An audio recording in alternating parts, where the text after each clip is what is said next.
Et alors que cette nouvelle loi électorale est censée apporter plus de clarté dans les futurs scrutins au Mali, Amnesty International apporte des précisions sur la situation dans la région de Ménaka, dans le nord du pays. Depuis mars, l'État islamique au Grand Sahara et deux groupes armés signataires des accords d'Alger s'affrontent. L'ONG publie ainsi un rapport dans lequel elle met en lumière les exactions commises et les déplacements massifs de population dans cette partie du pays. Ousmane Diallo, bonsoir. Vous êtes chercheur Afrique de l'Ouest et Afrique centrale au sein d'Amnesty International. Merci d'être avec nous. Ma première question, vous avez produit ce rapport à partir de témoignages. Qui sont précisément les personnes que vous avez interrogées? Bonsoir et merci de m'avoir sur votre antenne pour discuter du communiqué d'Amnesty International sur la situation à Ménaka, dans la région de Ménaka en fait.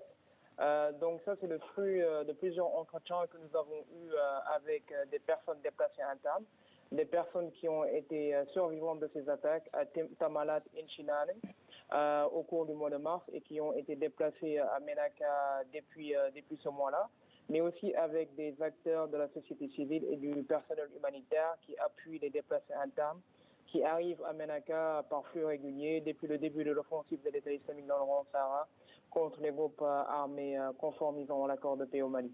Jusqu'ici, combien de personnes ont fui les violences dans la région de Ménaka et où trouvent-elles refuge?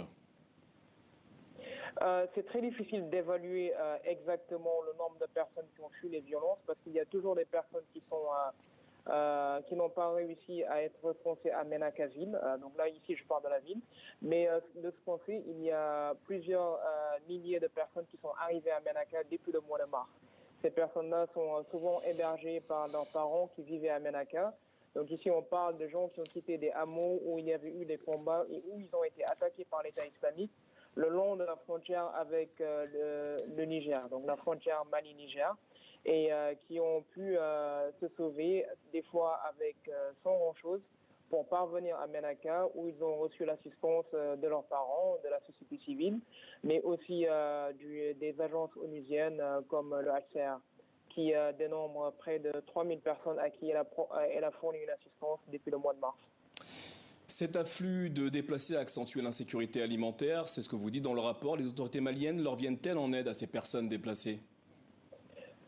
Jusqu'ici, en fait, il y a cet afflux de personnes à Ménaka contribue à l'insécurité alimentaire parce que le fardeau de la fourniture d'abris et d'apports alimentaires est principalement porté par les communautés hautes, donc souvent les parents.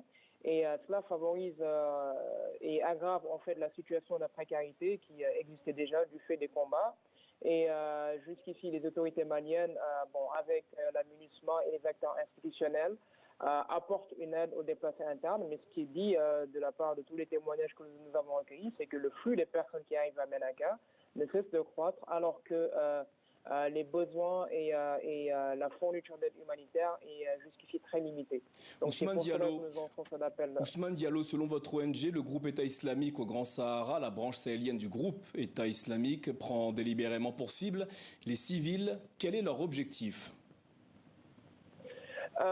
On note qu'il y a une offensive depuis le mois de mars et que sans doute l'objectif est de contrôler toute la bande frontalière avec le Niger, donc qui va en fait jusqu'au Burkina, dans cette fameuse zone des trois frontières, et de pouvoir faciliter leur mouvement et leur contrôle sur ces zones clés.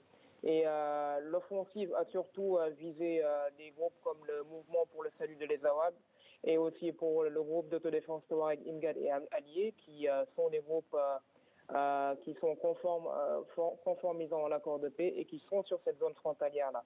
Et malheureusement, l'État islamique a ciblé aussi des populations civiles, donc principalement des membres de la communauté d'Arjarak, notamment via un audio de leur chef en prélude à l'offensive du mois de mars, où il rendait illicite le fait de verser le sang et de s'approprier le bien des membres de la communauté d'Al-Sahel. Ousmane Diallo, on voit qu'il y a cette volonté-là. Ousmane Diallo, ce sera ma dernière question. La junte militaire au pouvoir au Mali avait promis un changement face à l'insécurité. Hier, la coalition citoyenne pour le Sahel, une ONG à laquelle vous appartenez, publiait son rapport. À l'intérieur, il fait part notamment des doutes quant à l'approche essentiellement sécuritaire des autorités maliennes. Pour quelle raison ? Oui, pour plusieurs raisons, parce qu'on voit que l'approche du tout sécuritaire qui a été en fait la principale approche adoptée au Sahel depuis près de 5 ans n'a pas permis de résorber la situation. On voit le contexte actuel. La semaine dernière, on parlait du massacre de Seitanga au Burkina Faso. Là, je suis en train de parler de ce qui se passe à Ménaka. Et on peut faire une litanie de villes et de villages qui ont été attaqués et où des civils ont été tués. Donc, il y a une nécessité d'avoir une approche beaucoup plus multiforme. Donc, c'est ça qui a été à la base de la coalition pour le Sahel et à la naissance de la coalition citoyenne pour le Sahel. Donc, qui met l'emphase sur l'humanitaire, sur l'approche militaire, mais aussi sur le renforcement des capacités de l'État et aussi la crédibilité d'institutions comme la justice. Donc, il faut cette approche dynamique-là et complexe pour permettre de résorber la situation, alors que le tout sécuritaire, comme on l'a vu à l'heure actuelle au Mali, ça a été corrélé avec une hausse des violences contre les populations civiles, comme on a pu le voir à Mora et comme a été documenté dans le récent rapport de la MINUSMA sur la situation au Mali. Ousmane Diallo, merci d'avoir répondu à nos questions ce soir.